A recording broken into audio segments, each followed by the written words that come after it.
Okay, we are now on Art Resource Part 2. And we're going to begin with the ornithopter wings. At this particular time, Renaissance artists, being independent is a new idea. Until the Renaissance, the words art and artist did not exist. Once they were known as craftspeople because they worked with their hands and their skills were not valued, so they were just seen as manual laborers. They were on the level with bankers and bakers. And during the Renaissance, this changed. Remember, Giorgio Vasari wrote that book, and he helped support this idea of an artist being someone special. And he wrote the book Lives of the Most Excellent Painters, Sculptors, and Architects. And in 1550, he argued that artists should equal poets and gain recognition. There are also technological advances. Much knowledge was lost in the Middle Ages. Tools were not available in the medieval period. And Renaissance is reclaiming the history, philosophy, art. Technology also becomes advanced. They look to Archimedes' text on mechanics and optical theories of Ptolemy. The Renaissance scientists are now exploring the physical world, and that led to new discoveries and a new way of thinking in math, physics, astronomy, chemistry, biology, and medicine. Printing press is created, nautical compass is made, and a crank. Connecting rods, a travel clock was made, and a microscope and a screwdriver. All of these wonderful inventions, and they change life incredibly. Leonardo da Vinci. He is a unique Renaissance man. And again, when people think Renaissance man, they normally think Leonardo. Most associated him with art, but also with science and mechanics. When he wrote about himself, he wrote about how good he is in architecture, engineering, sculpture, and painting. He's really bragging about himself, saying that he could rival anyone, and if he put his mind to it, excel and exceed, which he probably could. He was born at Vinci in Italy, April 15th, 1452. His father, Ser Piero da Vinci, was a notary and was not married to his mother, who was a peasant. Shame, shame, shame. At 14, he was accepted into a Florentine studio of Verrocchio's, and there he learns painting, sculpture, and mechanical art. In 1472, he is a master with the Guild of St. Luke's. This is age 20, and he's associated with artists and doctors in Florence. He left Verrocchio's to go to Milan in 1482, and he worked for a duke. He had other commissions, and he is known for The Virgin of the Rocks, Last Supper. He travels to Venice, Florence, and Cesena. He had very important patrons. Cesare Borgia, who was the son of Pope Alex VI. His patron was also Pope Leo X, and his final patron was King Francis I of France. At court at Amboise, Leonardo da Vinci dies on May 2nd, 1519, at age 67, and that was pretty old age. So here is the Madonna of the Rocks, and of course, the Last Supper.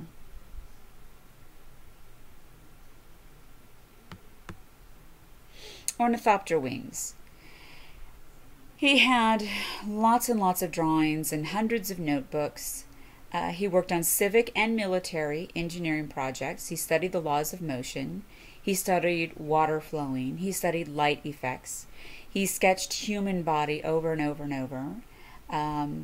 The block and pulley, optical and hydraulic studies, botanical and anatomical studies, figures and caricatures, variety of ideas, just constantly studying and, of course, sketching. The particular piece that we have, the ornithopter wings, was taken from a Codex Atlanticus. Codex, just another word for book. There were 12 volumes. It's over 1,000 pages. And there were designs of machines and secret arts and other things of Leonardo. That's what it was called. And oops, let me put a little N in there. This was collected, all these drawings were collected after his death, and they were left to Francesco Melzi. Melzi wrote a treatise on painting. His son Orazio dispersed the manuscripts, he kind of gave them out, and some he gave to Pompeo Leonis. He is the one who then constructed the codex. Put all the pieces together. And they're in the Ambrosian Library. They got it in 1636, and it is still there, so you can go there and see the original drawings. The wings are one of many Leonardo made related to flight, and he wanted humans to fly. He first looked at nature and birds, and he sketched the anatomy of birds, and birds in flight, and birds turning, and birds soaring, and birds flapping, but he focused on the flapping mechanism. The key is that it is a fixed wing. Well, the key to air flight or flying is that the wing must be fixed. It's not supposed to flap. And they're using an exploitation of airflow. Flapping is impossible for humans. We weigh too much. And bird flight is more complex than just flapping. There is so much more to it, and Leonardo just didn't understand that. Structures do evolve with pulleys, joints, articulations, and cranks. He attached the wings to a body, then a machine that was attached to the back, and a pilot lying down, flapping the pilot's arms by mechanism, by hand or head and neck. His wings were made of silk, pasteboard, twilled cloth, starched taffeta, cane ribs and pine planks, springs and cord pieces. It's not sure if he ever built any of his sketches. The manuscript on the Flight of Birds, 1505, it's a 30-page notebook that is now in the Royal Library of Turin. It's about a great bird taking flight. He did propose testing the machine over a lake in case of danger. He even suggested that pilots take with them a huge wineskin so they could inflate it with air to keep them from drowning. It's one of his few failures. However, it does show his complex thinking. Okay, School of Athens. With the School of Athens, it's all about the development of linear and atmospheric perspective. It helps in naturalism, and it's a convincing representation of real space. And both of those were adopted, naturalism and trying to represent real space. Brunelleschi, 1377 to 1446, is seen as the inventor of linear perspective. He was inspired by ancient texts, Euclid and Ptolemy. Using math law, he developed linear perspectives, a horizontal line and vanishing point, and orthogonal lines. The math system was used to organize the images and determine the scale of objects. So he would start with a horizontal line, and then he put marks for a vanishing point, and then a series of orthogonal lines for a vanishing point. And then he creates a grid, and that would be the underlying structure of his image. Brunelleschi creates a visual of linear concept to illustrate it could recreate perfect image. So he paints an image on a card, and he drills a hole in the center of the panel at the vanishing point.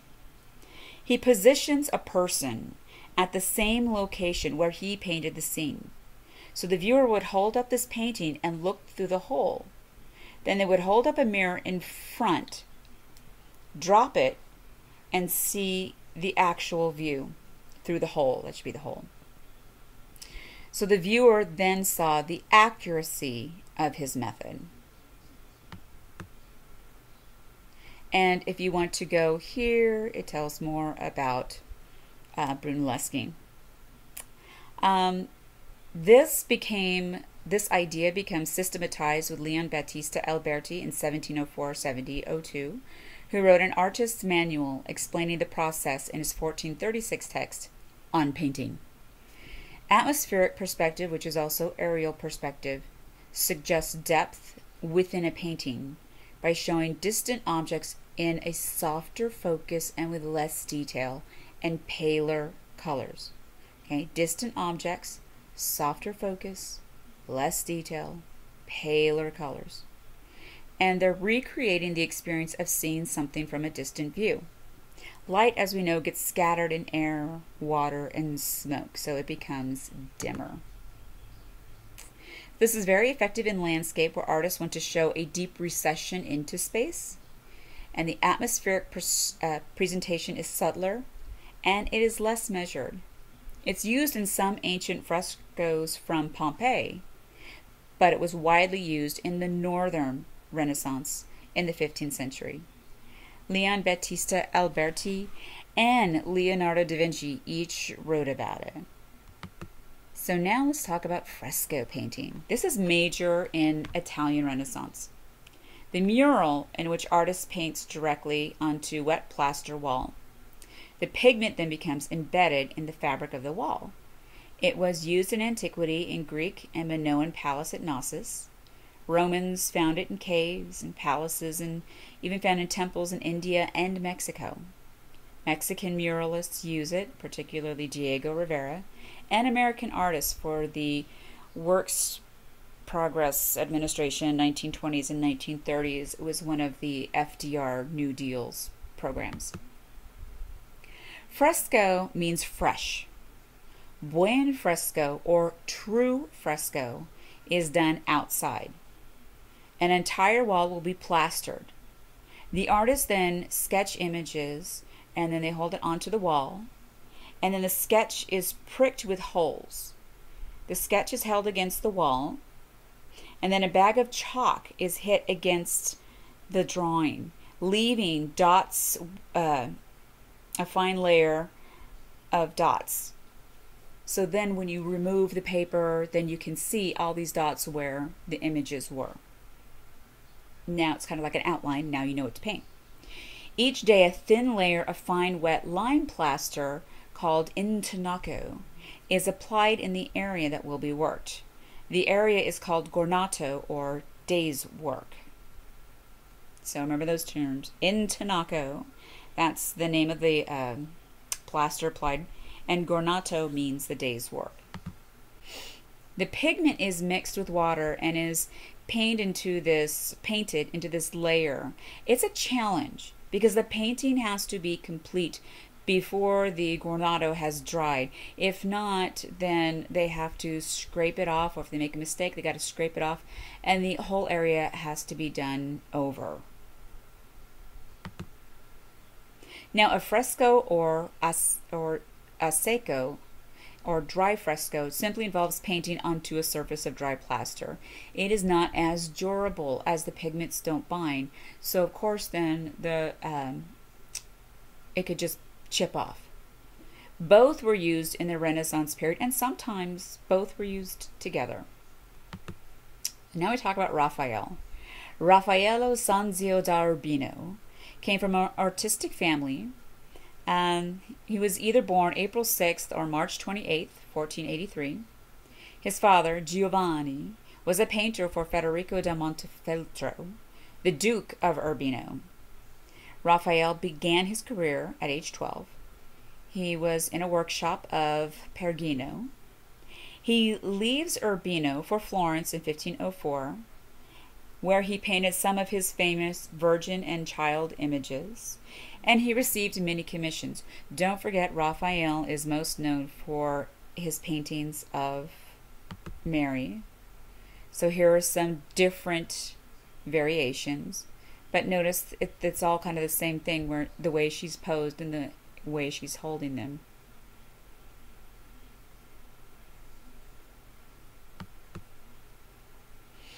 Okay, he is called to Rome by Pope Julius II in 1508 to decorate the Pope's private apartments at the Vatican. He did many jobs there as well. He was also an architect and constructed or designed churches, mansions, and palaces.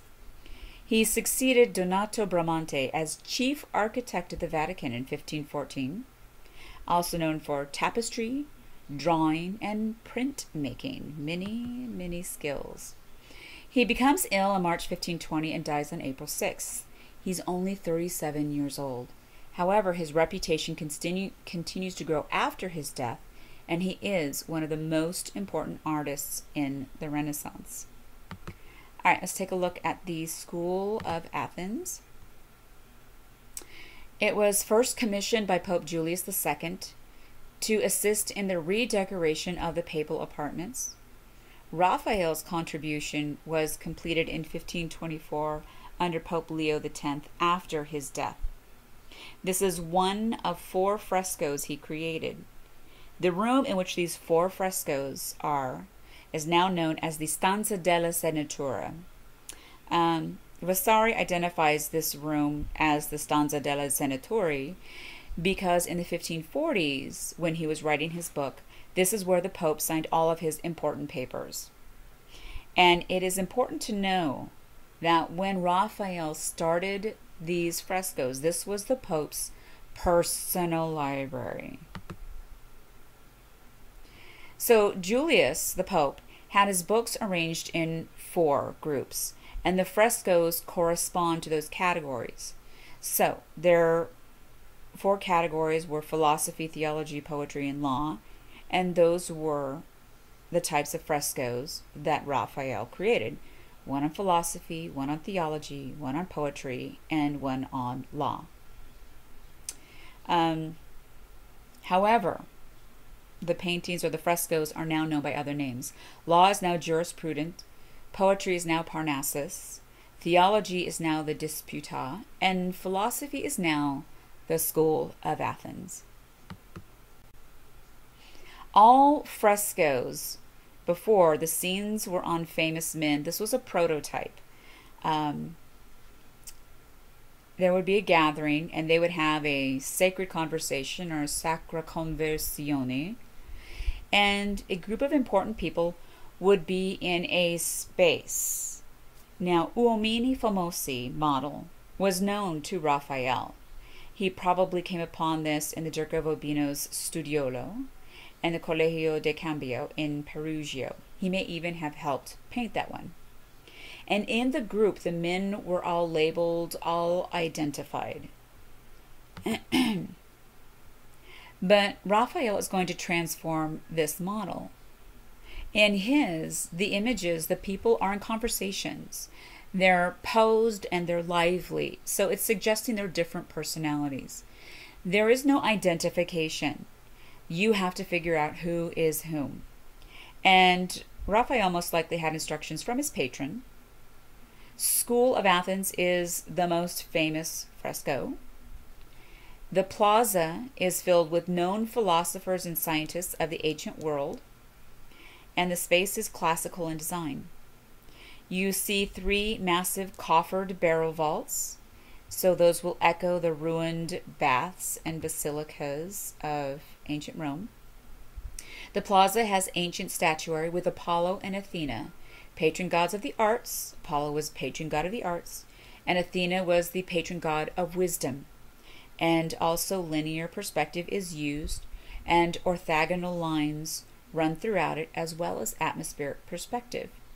And you'll see a gradual lightening of the blue in the sky as the space recedes. So, now this is the room where you'll find the frescoes. And here's one of the smaller frescoes, and this is a larger fresco. So you can see this is a room. So it's giving you an idea of the scale of these paintings. And still, even though, painted in, I don't know, was it painted? Don't remember. But anyway, the colors are still magnificent. All right. So again, here's the painting. You can see sky getting lighter. And these are the coffered ceilings. Just huge. At center is Plato and Aristotle. Plato is on the left. He is bald, and he is holding with a beard. He holds the book Timaeus in his left hand, and he's pointing up with his right hand. Aristotle is on the right. He has darker hair, and he holds his own book, Ethics, in it, and his right hand is flattened downward. So these are the two different ideas that the men held. So hand up, hand down, the idea of heavenly and worldly. And something that you can remember is that Socrates taught Plato, Plato taught Aristotle, so of course he would be older, he would be younger. And if you remember the acronym SPA, Socrates, Plato, Aristotle, you'll remember the order in which they taught each other. Other important thinkers are, of course, there. Discussing the mysteries, transcending the world on the left are on Plato's side. Remember, he's the one thinking heavenly, so all of those people would be on his side. Now, those concerned with nature and men are on the right side with Aristotle. Remember, his hand was pointing downward. Each figure is as an individual, but it's a debate over who is whom. Some say Socrates is in a group at the base of Apollo, ticking point off his fingers, which would be an characteristic of the Socratic method, talking about the different points. In the right, in the foreground, is Euclid with calipers, and each member represents a different moment of coming to an understanding of instruction. So on the right, calipers right there, and then these people are like, huh? What? Oh, I got it. Pythagoras is seated and writing at the lower left. Okay, right here. And the philosopher Diogenes is sprawled on the steps. Some believed Raphael included his contemporaries, so Euclid might actually be Bramante.